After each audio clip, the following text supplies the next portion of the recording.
Pak, Kenapa? Roro Mendut, wonge ayu, jualan rokok. Wah, Makin basah, makin mahal.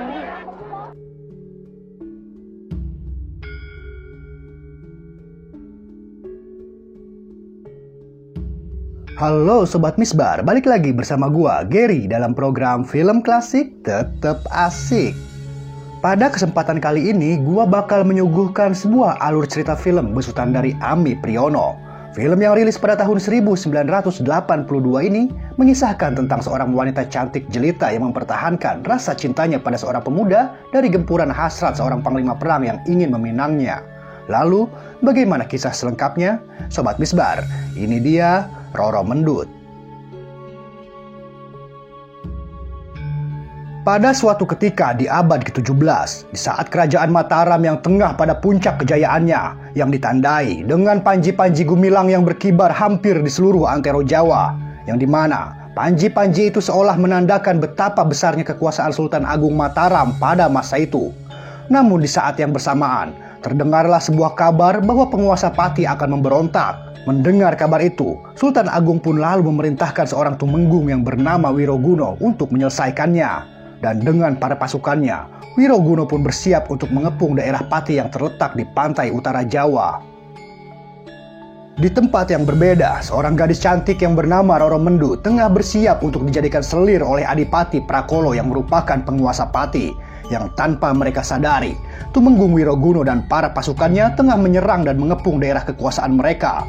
Para pasukan Pati yang tidak siap dengan serangan itu terlihat begitu kewalahan, termasuk Adipati Prakolo yang akhirnya tewas tuntas di tangan Tumenggung Wiroguno.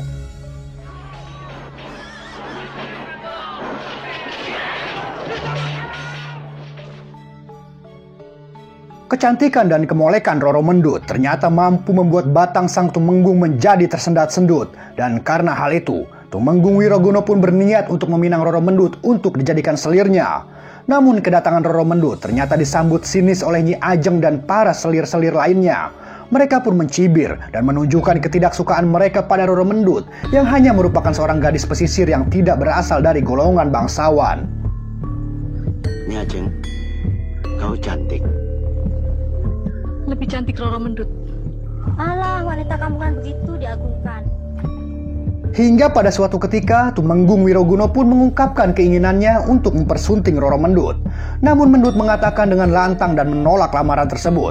Dan karena hal itu, jelas membuat Tumenggung Wiroguno merasa sangat kesal dan tersinggung atas penolakan itu.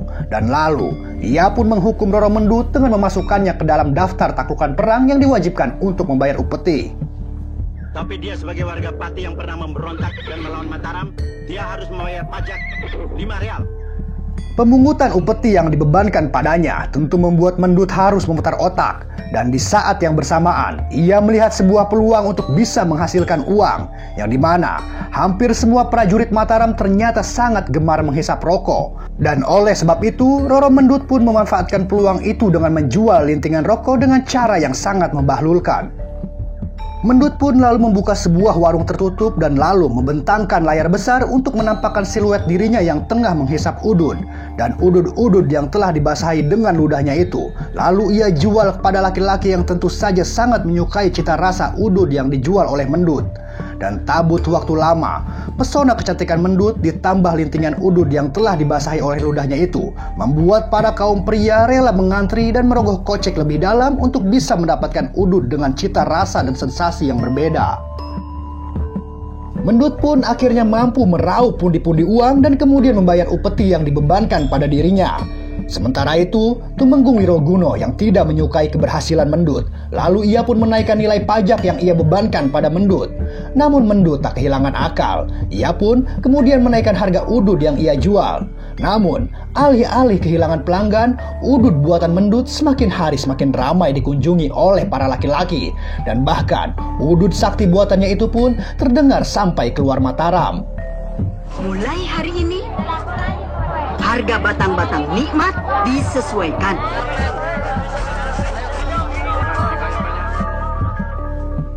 Hingga pada suatu ketika, datanglah seorang pria tampan yang bernama Prono Citro yang penasaran akan keramaian dan keributan antrian yang terjadi di warung Roro Mendut. Mendut pun yang merasa penasaran lalu keluar dan melihat sesosok pria tampan dan rupawan yang tengah memaksa masuk untuk mengetahui keributan tersebut. Roro Mendut yang tertarik akan ketampanan Pronocitro lalu meminta salah satu pengikutnya untuk mencari tahu tentang pria tersebut, yang ternyata Pronocitro adalah seorang pedagang yang berasal dari Pekalongan. Setelah mengetahui asal-usul pria tersebut, Roro Mendut pun lalu menyusun sebuah rencana bersama para pengikutnya untuk bisa menemui Pronocitro. Dan hingga pada suatu ketika, Roro Mendut pun akhirnya berhasil bertemu dan bertatap muka dengan Pronocitro, yang ternyata mereka saling jatuh cinta pada pandangan pertama. Dan karena hal itu, Mendut pun memberikan sebatang udud pada Pronocitro sebagai tanda bahwa ia mencintai laki-laki itu. Di sisi yang berbeda, Tumenggung Wiroguno terlihat sangat kesal atas kegagalan usahanya untuk menaklukkan hati Roro Mendut. Sementara itu, Nyi Ajeng terlihat sangat cemburu mendapati sang Tumenggung begitu sangat bersikeras untuk mendapatkan hati Roro Mendut. Tumenggung Wiroguno yang merasa penasaran atas keberhasilan Mendut yang selalu bisa membayar pajak tepat pada waktunya, lalu melakukan sebuah penyamaran untuk mencari tahu usaha apa yang tengah dijalani oleh pujaan hatinya itu. Dan betapa terkejutnya ia ketika ia mendapati warung udud milik Mendut begitu ramai dikunjungi oleh para laki-laki biasa hingga para pengabdi istana yang tercandu-candu akan cita rasa udud buatan Mendut. Dan karena hal itu, kekacauan pun terjadi dikarenakan para laki-laki yang tak sabar untuk mendapatkan dan berebut lintingan udud buatan Mendut. Dan atas kericuhan itu, membuat warung Mendut pun harus terbakar. Pronocitro yang mengetahui dan melihat kejadian itu, lalu bergegas untuk menyelamatkan dan membawa lari Roro Mendut dari prajurit istana. Pelarian itu ternyata membuat perasaan mereka semakin kuat. Pronocitro yang telah mengetahui kisah dan latar belakang Roro Mendut, lalu berniat untuk membawa Mendut untuk pergi dari Mataram dan kembali ke tempat asalnya di pesisir pantai utara Jawa. Namun Roro Mendut menolak dengan alasan bahwa ia tidak ingin membebankan nasibnya pada Pronocitro selaku laki-laki yang sangat dicintainya. Sementara itu, Tumenggung Wiroguno terlihat sangat murka ketika mengetahui para prajuritnya tidak berhasil menemukan Roro Mendut. Di tengah panasnya situasi tersebut, tiba-tiba saja Mendut pun datang, yang kemudian disambut dengan kemarahan Tumenggung Wiroguno sehingga membuat Roro Mendut harus pingsan dan tak sadarkan diri. Pronocitro yang tak rela harus kehilangan pujaan hatinya, lalu mengatur sebuah rencana dengan melamar pekerjaan sebagai pengurus kuda milik Kerajaan Mataram. Ia pun lalu mencari cara untuk bisa bertemu dan membawa pergi kekasihnya itu. Sementara Nyi Ajeng dan para selir lainnya yang kini merasa iba atas usaha Mendut yang ingin memerdekakan dirinya, lalu mengatur rencana dan siasat untuk membantu Mendut untuk keluar dari istana. Dan hingga pada suatu ketika, Nyi Ajeng pun berusaha mengelabui Tumenggung Wiroguno yang ingin melampiaskan hasrat birahinya pada Roro Mendut. Nyi Ajeng pun lalu mencoba untuk mengulur-ulur waktu dengan memberikan sebuah racikan jamu pada Wiroguno dengan alasan untuk menambah stamina dalam pertempurannya dengan Roro Mendut. Sementara para selir lainnya meminta Pronocitro untuk segera masuk dan membawa pergi Roro Mendut. Mengetahui Roro Mendut yang sudah tidak berada di dalam kamarnya tentu membuat Tumenggung Wiroguno menjadi sangat angkara murka. Dan lalu ia pun memerintahkan para prajuritnya untuk mengejar dan menangkap Mendut dan Pronocitro. Namun para prajurit itu pun kehilangan jejak sehingga mereka harus kembali dengan tangan kosong. Salah satu selir pun lalu mencoba untuk menasehati agar Tumenggung Wiroguno bisa mengikhlaskan kepergian Mendut dengan Pronocitro, yang dimana mereka telah mencintai satu sama lain. Namun Tumenggung Wiroguno menganggap bahwa apa yang telah dilakukan oleh mereka berdua adalah sebuah bentuk pemberontakan pada Kerajaan Mataram. Dan karena hal itu, Tumenggung Wiroguno pun memutuskan untuk mencari dan menangkap mereka berdua dengan tangannya sendiri. Dan hingga pada akhirnya, Tumenggung Wiroguno pun berhasil menemukan tempat persembunyian Mendut dan Pronocitro di sebuah pesisir pantai. Pronocitro pun meyakinkan Mendut untuk tidak menyerah dan untuk terus mempertahankan rasa cinta yang tengah mereka perjuangkan. Tumenggung Wiroguno lalu menantang Pronocitro untuk berduel dengan dirinya, dan tanpa rasa gentar sedikit pun, Pronocitro pun lalu menerima tantangan itu dengan sangat gagah berani. Pertarungan itu pun disaksikan langsung oleh Mendut dan para prajurit kerajaan.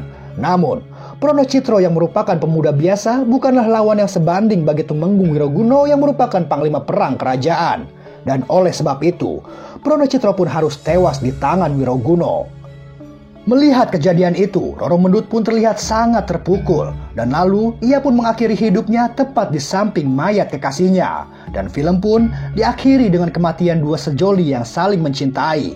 Dan lalu mereka pun dimakamkan dalam satu liang lahat sebagai tanda kisah cinta abadi.